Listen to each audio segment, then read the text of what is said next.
What did God do on day 4?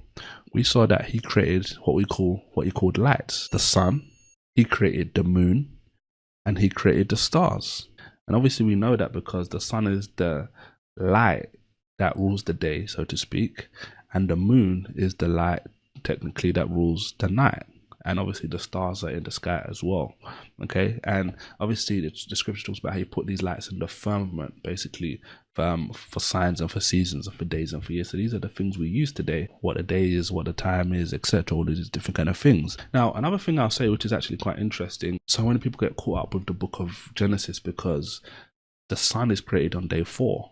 Okay, but before day 4, what was lighting the world, etc. It's interesting that people talk about it, about what was happening with the sun before. If God created the sun, okay, don't you think God could create some sort of other source to light the world? Because God created the sun, so he could obviously have created something else. The scripture gives us an answer in 23. And the city had no need of the sun. Why didn't have any need of the sun anymore?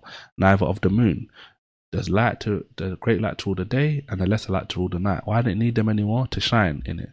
For the glory of God did lighten it, and the Lamb the light thereof.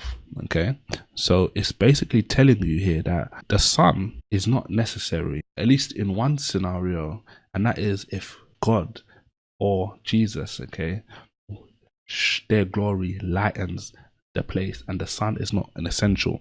And as we continue into chapter 22 verse 3, and there shall be no more curse, but the throne of God and of the Lamb shall be in it, and his servants shall serve him, and they shall see his face and his name in their foreheads. And look at this, and there shall be no night there, and they need no candle, neither light of the sun, for the Lord God giveth them light, and they shall reign forever and ever. The scripture is talking about in two different scenarios how the sun being created on day 4 is not relevant, considering we have something greater than the sun that can light the world.